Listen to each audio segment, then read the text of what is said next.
3 time segments, 2 beautiful and challenging courses, and 1 mechanical bull. Stetina's Paydirt out here in Carson City, Nevada is a gravel race like none other. We're out here today riding the course with the man Pete Stetina himself, Levi Leipheimer, who's won a few bicycle races including this event, and some friends. In this video we're going to tell you what to expect in terms of terrain and texture, what you should consider in terms of what type of bike to bring, what type of tires to bring, some tactics about how to race the segments if you want to race them, and how to have a great old time if that is the main objective. I set out to create an event that was just the best day on the bike possible. It's not just a pure race, even though I love racing. It's actually more about how we ride together. Like often when you're riding with friends, you'll go all out on a climb or rip a downhill or a segment of trail, and then you'll regroup and high five and continue on and do it again. So I kind of said, like, why don't we put that into an event, you know? So we have these longer time segments where you're on the clock, and if inspiration strikes, you go for it. And if you don't like that segment, pedal easy and save it for the next segment. You know, I really like the segment format because it allows for some really hard racing. You get to have fun, you do suffer, but it's, you know, it's in short bouts, so you know it's gonna be over. And then the best part is that you regroup, you talk, you have fun. It's very community oriented. You ride and chat to the next segment, and then it's on again. The course basically charts both sides of this Carson Valley in the Nevada Basin. So the first half is all the pine nuts. We come out, we ride neutralized, you're not on the clock yet, so it is a true mass start, riding together, slowly transitions from pavement to gravel. We go through some cool old stables, historical site, and then we enter the pine nuts, and that's where you cross the first timing met and the race is on. Surface is going from sandy, like cyclocross Coxside sand, to chunky.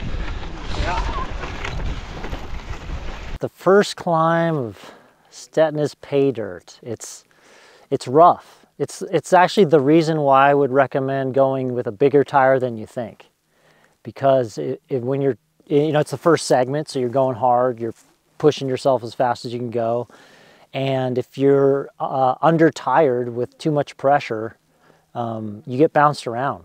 And every time you get bounced around and deflected backwards, it's a loss of time, it's a loss of power, it's a loss of energy. And I'm just a big proponent of bigger tires. I myself use like a 47 to a 50C tire at Pete's event. The first climb is really fun. There's like a lot of chunky sections, so even though it's a fire road, you're still having to maneuver around and choose the best line to be smooth. And I think the key for the first climb is really, it's a long climb, so pacing yourself is really smart, and then again, just choosing the smooth line and conserving energy where you can. I call this climbing out of purgatory in Brunswick Canyon. You start out and you're just getting so jackhammered, wishing you had your mountain bike.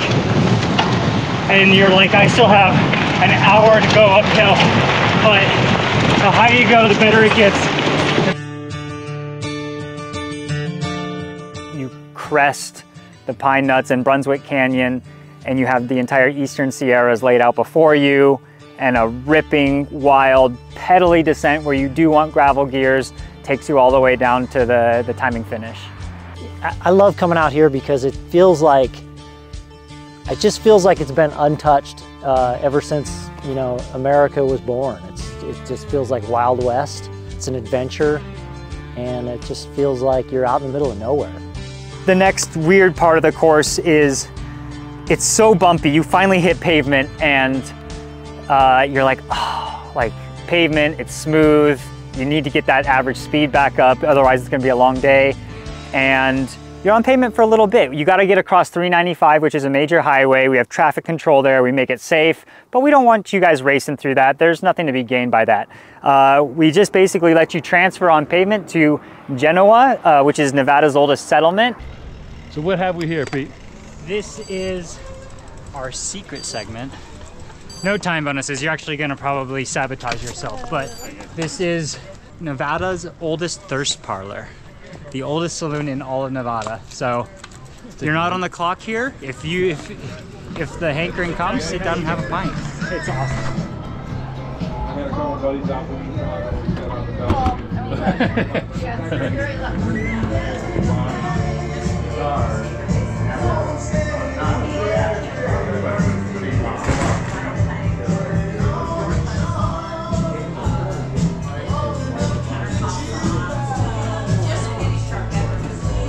Whether you want to stop for 5 minutes or stop for an hour and have a hot dog with Canyon there at the park, the call is yours. Do what you need to do. This ride is created to do it your way. Everyone finds pleasure in the bike in different ways, and this kind of format is laid out to do that. And a lot of the tactics can kind of come into play there, whether Heather Jackson kind of like took off on her own and had a clear run at the rest of the trail the whole second half of the ride and didn't want to be in a group. Sarah and Anna and Flavia and a few of the other pro women kind of rolled together and actually used like kind of a group dynamic to push themselves. So it really is kind of up to you and how you like to attack the trail. 2 routes. The main route, the entire Paydirt, is 69 miles, 4,500 feet of vert, 2 very long climbs. The medium distance route is 56 miles, cuts out the final long climb. So while it only loses about 13 miles, it actually loses quite a bit of vert and ends up being around 3,500 feet. You still finish with this ripping single track. First time segment's about 18 miles. It takes almost everyone over an hour to complete all of the pine nuts. Second route is 8 miles of endlessly flow single track, just in the zone, like you're in like a speeder bike. And then the final segment is about 10 miles, and that is the Clear Creek climb and Broken Fire Road descent down. But that's a climb heavy single track. Second segment I think is my favorite out of the 3. It's flow trail, just super smooth dirt, rolly, just getting this rhythm, and it just undulates and you just get this big smile on your face, and it's super fun. There's a little bit of a climb, but really not much. It's just kind of you roll right along and moves pretty fast. So surface, completely different than the first one. The surface on this one is really pretty smooth. There's just enough kind of rocks to make it fun and interesting, but in general you have a pretty smooth flow. First section is really rugged. Definitely puts the gravel bike to the test, which is exciting. I have kind of went with a pretty big tire. I went with the Maxxis Rambler 50s for this, and I think that was a solid choice. It's bigger than I've ran on this course before, and I think it worked really well today. So this course is just laid out to have a great day on the bike and ride it as you see fit. Go fast when you want and when inspiration strikes, and enjoy camaraderie and the views the rest of the time. However, if you want to race it, time segments lend itself to a whole nother dynamic that's actually really interesting. It's how do you like to recover between the segments? Do you want to just keep your legs warm and just kind of keep ticking them off and just grab a quick, Coke or banana? Or do you want to fully like relax for a minute and fully recover? Beyond that, section 2 right here is entirely single track. It's flowy, it's tight, it's twisty. Do you want a clear run at trail, or do you almost fancy yourself a little bit weaker on the technical side and maybe you want to follow a better wheel or, play off that group dynamic and being pushed together? The cool thing about Stetina's Paydirt is that there's something for everyone. So if you're an ultra competitive person, then a gravel bike, I would say still with wider tires. The wider the better. Mountain bike style tires are nice. You won't regret it ever, especially when you hit the chunky sections or the sandy sections. But I've seen people out there on mountain bikes on their hardtails cruising, having just as much fun. Bigger is better on the tire clearance, and the nice thing there is where you're trying to be fast in the time segments are typically the dirt segments. So it's just kind of a win-win. And yeah, you might be a little bit, slower on the transfers, but it's worth it. Yeah, there's plenty of aid stations to catch up. Bigger is better on the tires, and then literally any bicycle. All bicycles are fun. Your final time segment is Clear Creek. It's a long, what I call a hero climb. You almost have to brake going into uphill corners. You feel like you're Alberto Contador on this thing. It's amazing. And you finally crest deep in the Sierras. It's changed from juniper and pinyon to like decomposed granite and pine forest. And you pop out right on Highway 50 on Spooner Summit, and the timing stops there. There's a big aid station there to let you refuel, and it's a quick coast all the way down back to the expo where the time bonus games await you, along with custom beer and some killer food trucks. So that third segment was all time. And like this event starts good and it gets better and then better, and Yeah. Goes from like chunky at the start. I see it in your face. You're bright. You're like, oh my God, that was awesome. My face wasn't quite like this in some of the first climb.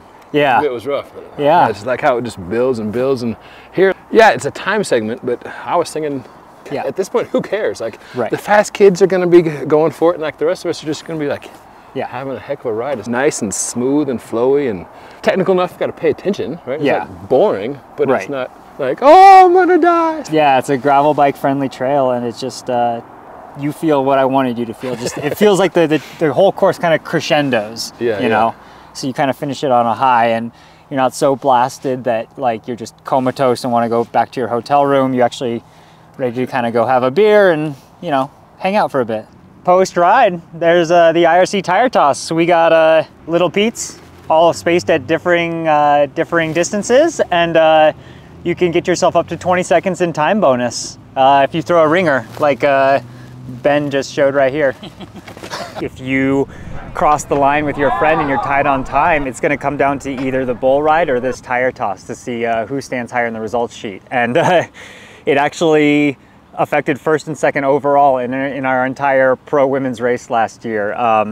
Sarah Sturm had the fastest overall bike race time by 16 seconds, but Heather Jackson threw a 20-second ringer with a tire and overhauled Sarah for first place overall. The Wahoo Mechanical Bull time bonus is pretty simple. However many seconds you actually stay on that wild animal will be subtracted from your overall bike time, up to a maximum of 20 seconds. Stetina's Paydirt is May 18th, 2024. I hope to see you out here so we can ride bikes together, maybe even get a beer together in that old saloon in Genoa. In the meantime, head over to StetinasPaydirt.com for all the info and to register, and take Big Tall Wayne at his word that any bike is a good bike out here. Hope to see you in May in Carson City.